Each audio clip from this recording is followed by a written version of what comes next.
Think you're not a negotiator? Think again. Whether it's getting your kids to finally eat their veggies, settling on a restaurant with your partner, or negotiating that well-deserved pay rise, you're in the thick of negotiations every day, averaging about 3 to 7 to be exact. Now, what if you could apply the same high-stakes negotiation tactics used in FBI hostage situations into these everyday scenarios? Sounds intense, right? But it's true. Chris Voss, a 20-year FBI negotiation veteran, reveals in his groundbreaking book, Never Split the Difference, that these life or death tactics are based on key principles that you can use daily. Intrigued? Stick around as we unpack the 6 key insights from the book that will turn you into a negotiation ninja in all aspects of your life. Lesson 1. Negotiation. Less head, more heart. Negotiation isn't just the stuff of lawyers, CEOs, or FBI agents. It's the fabric of your daily life.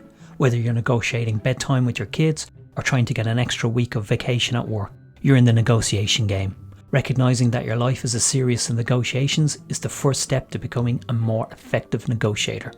Consider this. Antonio Damasio's research has shown that individuals with damage to the prefrontal cortex, the part of the brain where emotions are generated, struggle significantly with decision making. This underscores the point that emotions, not logic, often drive our choices. So have you ever thought of the perfect comeback? Long after an argument has ended, you've experienced how rational thoughts often arrive too late, leaving us to rely on our quicker emotional responses. The key to navigating this emotional landscape is active, strategic and emphatic listening. By tuning into your counterpart's emotional state and needs, you can steer the negotiation in a direction that benefits both parties. Now that we understand the emotional underpinnings of negotiation, let's explore some techniques to put this active listening into practice. Lesson 2. Active listening and mirroring. So you know when you're at a restaurant and the waiter repeats your order back to you. Cheeseburger, no onions, got it. The simple act of repetition, known as mirroring, is more than just good service. It's a psychological technique that builds trust. And trust is the cornerstone of any successful negotiation. In Never Split the Difference, Chris Voss emphasizes the importance of active listening. By truly hearing your counterpart, you accomplish 2 things. First, you set aside your own biases, which can often cloud judgment. Second, you create a safe space for the other person, encouraging them to open up about their wants and needs. Mirroring takes this a step further. By subtly repeating the last few words your counterpart has said, you not only show that you're listening, but you also make them feel understood. This encourages them to share more, often rephrasing their statements to provide additional information.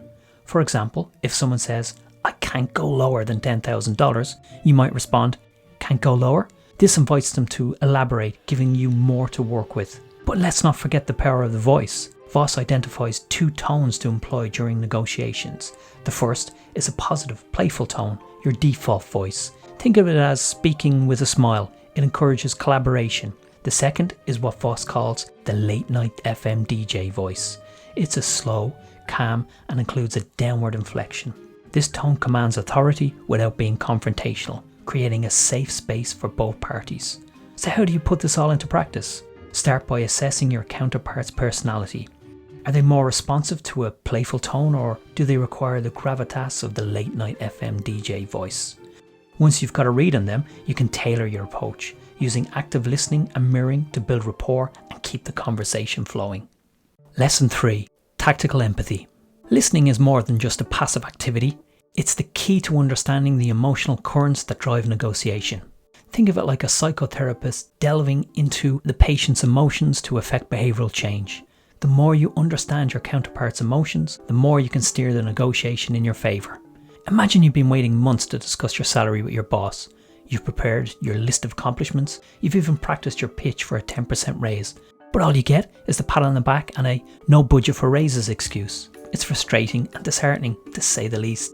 Before diving into your own needs and accomplishments, consider starting the conversation with an accusation audit. List all the potential criticisms or objectives your boss might have about giving you a raise. This could be anything from budget constraints to questioning your performance. By addressing these issues upfront, you're disarming your counterpart and clearing the air for a more constructive discussion. In such a situation, your natural reaction might be to shut down emotionally, making any form of resolution difficult. This is where tactical empathy comes into play. Tactical empathy is not just understanding another person's feelings, it's about digging deeper to understand the motivations behind those feelings. It's emotional intelligence with a strategic twist. One technique to employ tactical empathy is labeling. This involves identifying and verbalizing the emotions your counterpart is likely feeling. For example, instead of focusing on your own achievements and frustrations, you might say, "It sounds like you're under a lot of pressure from upper management." Labeling works because it validates the other person's emotions, building trust.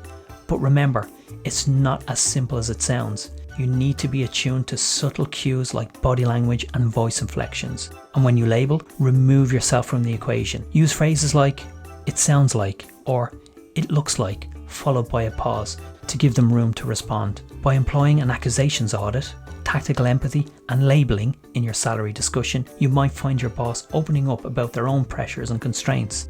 And because you've shown understanding and built trust, you're more likely to find a way to meet your request. Empathy is not just a negotiation tactic, it's a human instinct that allows you to form meaningful connections and relationships. And in the context of the negotiation, it's a powerful tool that helps you get what you want because, at the end of the day, everybody wants to be understood. Lesson 4. Just say no. So far, it's been all positive thoughts and feelings. You should have a pretty solid toolkit of techniques to generate trust in your counterpart, which will help you gather information about their wants and needs and direct the negotiation where you want it to go. Now let's get into a negative side. We'll start by talking about a tiny little word we all fear: no. This negative word can be the end of so many things, a buzzkill, a fun stopper, but for a negotiator, it can be a fundamental weapon when used right. Essentially saying no allows you to clarify what you don't want. It gives you control, kicks off the negotiation and hands you the lead. When you say no, you temporarily protect yourself by providing space to consider options in a relaxed way. No buys you time. Time gives you the opportunities to persuade your counterpart into accepting your position. But your counterpart also has the right to say no. And that's a good thing, by letting them conserve their autonomy and give them the illusion of control. So, for instance, if your boss denies your salary raise, you could force a no by asking him, "Are you dissatisfied with my work?" or "Have I been underperforming?" By doing this, you give him the decision-making power, but nudge him into a corner where there isn't much else to say. The next time you find yourself in a negotiation situation, keep this in mind. Getting a no can be advantageous, so push for it. Find a way, a question that will generate a no. When you get it, embrace it. The word no can be hard to implement because it's sometimes interpreted as being mean. No creates friction and conflict, yes, but it also allows people to feel safe and in control. Of course, there are many different, more subtle ways to express a negative answer, like asking, "How?"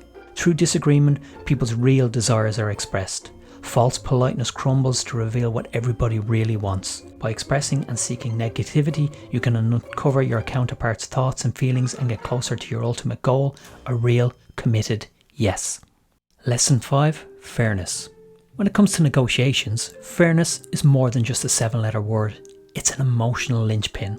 Chris Voss emphasizes that when someone evokes fairness, it's often a sign that emotions are running high. They might feel disrespected or that their needs are being overlooked. So, when your counterpart says something like, "I just want what's fair," consider it a red flag that you need to address the emotional undercurrents. Voss suggests a couple of techniques to navigate this tricky waters of fairness. One is the accusations audit, where you preemptively address any potential grievances your counterpart might have. This can diffuse emotional tension and pave the way for a more constructive discussion. So, when you ask for a pay rise, you could start with "I know this is a terrible time to ask for a pay rise, and you must think I'm greedy."